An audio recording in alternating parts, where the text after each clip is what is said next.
Hello my scrappy friends, and a big welcome to my channel today. It is the 1st of April, which means a new challenge for Scrap the Boys, and that is what I'm here to share with you today. It is a monochromatic challenge, and I have gone with black and white, and obviously variations of those, which means grey.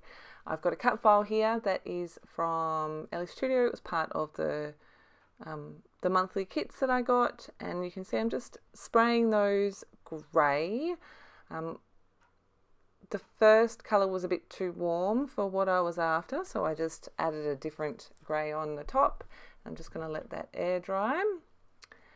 They're the 3 photos that I'm using. So firstly, what I'm doing here is I'm going to customize some tissue paper to lay behind my photos. I didn't want to leave it white because I've already got the white border on my photos, and I wanted some variation in the blacks and the whites. So that's what I'm doing here. I'm just going to go in with this All in Create stamp and my black VersaFine ink, and it's really simple process, just stamping it down. It doesn't need to be neat. Like I said, I'm going to use it as layers behind my photos. So I'm just going to do that while that is happening. So my photos today, there's 3 of them, one of both of my kids together and then one of each of them asleep. My mum does a lot of crocheting all year round. It is how she keeps her hands busy.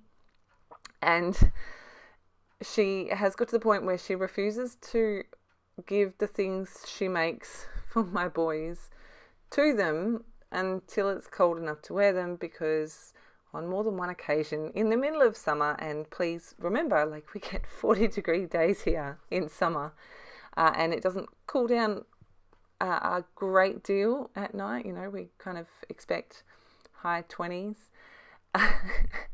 at the lowest. And so my mum's like, I'm not going to give them scarves and gloves to wear in summer because they will wear them and they'll cook. So this photo was actually taken in June. My mum had just made some fingerless gloves for herself, and then she made some for my kids as well, so they could still use their hands but keep them warm. June here is the beginning of winter. So, you know, you can see my kids are both in short sleeves for school. So it's not cold winter yet, but they insisted on wearing their new fingerless gloves. Sorry, these photos just crack me up. And so they wore them to school, and then they loved them so much that they both went to bed wearing their gloves, which is what the other 2 little photos are. A photo of each of them asleep in their bed, and I'm pretty sure they've both still got their gloves on. Yeah, one of my boys is wearing summer pajamas still, and the other one is in his winter pajamas, but I think that he just wanted to wear them because they have got unicorns on them. Bless him. So yeah, these guys just crack me up. It's never too hot to wear scarves and dressing gowns and stuff. In fact, I just recently got them some new dressing gowns, and we are still in the transition between summer and autumn here in Perth, and they keep insisting on wearing their dressing gowns. Meanwhile, the rest of us are cooking. So that is my very special children, and that's the story that I'm telling with this page. So my cut files have dried now, and I am going to stick them to some vellum. I wasn't really sure where I was going. This was kind of a wing it kind of video as well. So I'm going to stick them to some vellum here. I felt that was enough to not be so distracting through that cutout of the snowflake in the middle. But it also wasn't like another colour or another pattern or anything like that. So I'm just gluing those down to this scrap of vellum I've got. And I'm just using some liquid glue around like those stripes and the snowflake. I'm going to make sure that's all pressed down properly, get rid of any excess glue, and then trim it down.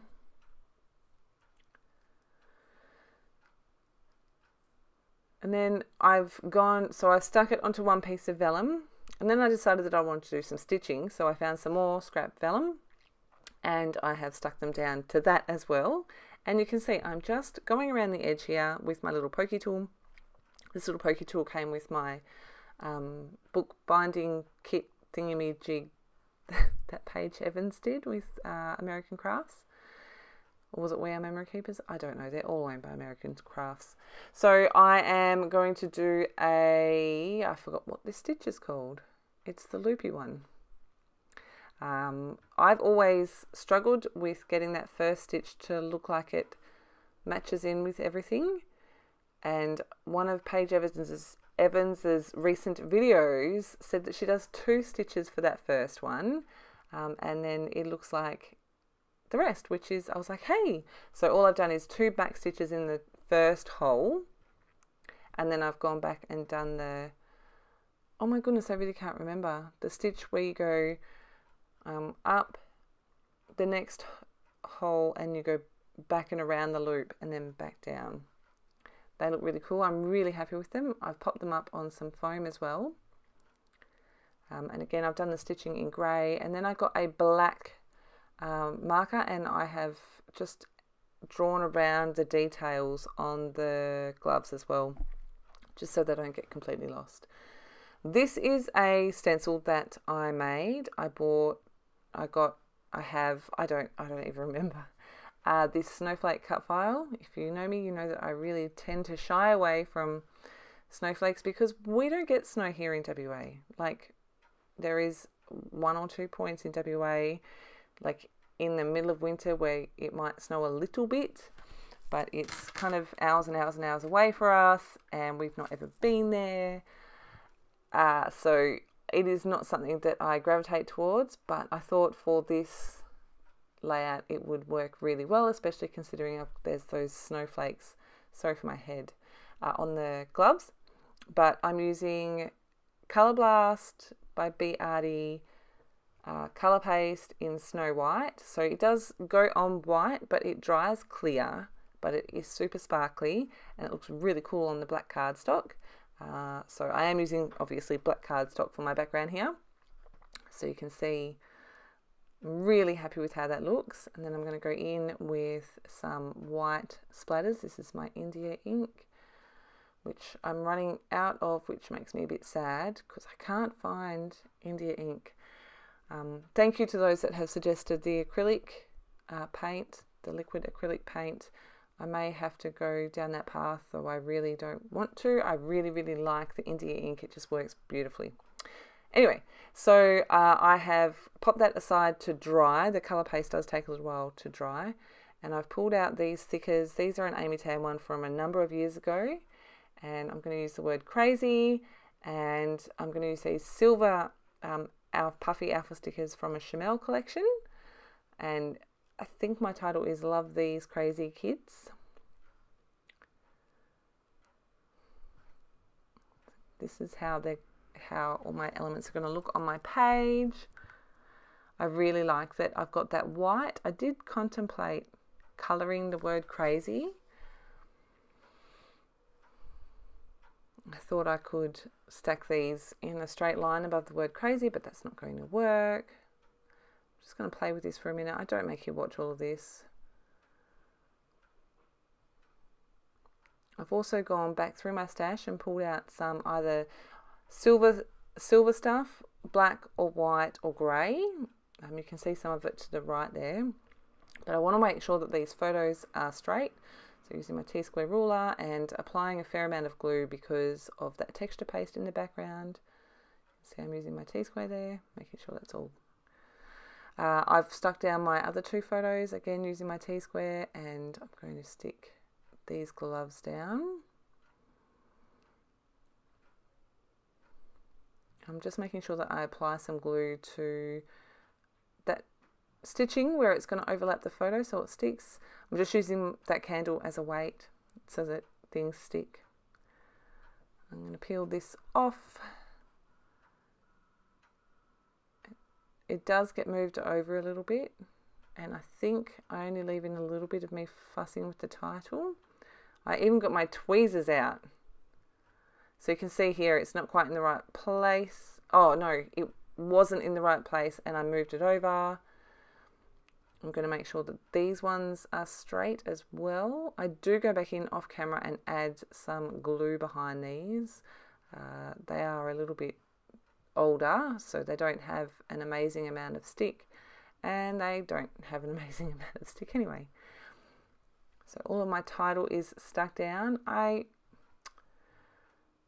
was quite happy with that banner there, but when I couldn't get any of these other pieces to work, I gave up on the banner as well. I just ended up kind of going in a bit of a different direction. So you can see I'm moving things around, trying to work out where I want them, and not really 100% convinced on anything. I do know that I want to include these stars, so that was a bit of a no-brainer for me. I'm looking for one, and it's on the page already. So I've got those 3. They're just going to go around the title. Then I kind of go, yeah, they'll work there. And then I choose nope, I'm going to move them again. I'm pretty sure they both come off here. Yep. And so I've gone and found this Mambi Me My Big Ideas clear sticker book. On one I have got perfect and I love this, and then on that top photo, remember this. I just like the little bit of detail it adds. And then I've gone into one of my Tim Holtz sticker books. I actually think these are the snarky sentiments. That one says, "Don't judge me." These get moved around a little bit as well. Relax, we're all crazy here. It's not a competition. And I'm just snipping the ends just for a bit of interest and putting them on a diagonal. And I come in with one more here. I'm just using the offcuts so that I get pretty roughly the same kind of angle on those. And what does this one say? I do this thing called What I Want. I was like, yep, that's perfect for my children. So I end up adding one with each photo, and I kind of tuck it into the, so it goes onto the background and tucked between the photo and the background. Yep, I'm hacking into, yes, I am using scissors and I am hacking into my background here. I wanted to add a little bit of something. I felt like it was very dark. I really love the extra that this adds to the page. So from another, this was just a scrap that I had put aside from cutting a cut file at some point. If I am cutting a big cut file, I tend to also then cut like a 10 or 11 inch square around everything that I'm cutting so that I can use the border for something else. So that came in perfect for this. I have used my scissors to distress the edges of where I've torn it, and I'm just going to stick that down, and I'm lining it up as best I can so that it is square. And I'm going to trim off any excess, because apparently 12 by 12 is not 12 by 12 across the board. 12 by 12 is different sizes. And I just flipped that over to make sure I had it all stuck down properly. I'm going to go in and add some glue behind those alphas. I've added my journaler, you can see in those 3 places. And then I added in some sequins from Spiegel Mum Scraps, and also I think 1 or 2 Charms Creations clouds, and I've added some silver stitching. So there's those 2 clouds from Charms Creations. And yeah, silver stitching on where I've done all of that work on the edges. I don't know what happened, but my phone stopped recording. So that is my take on this month's monochromatic challenge over at Scrap the Boys. I'd love to see what you create this month, so make sure you follow the links. Everything will be in the description box below. As always, thank you so much for stopping by. I look forward to sharing my next video with you. Until then, have a fantastic day.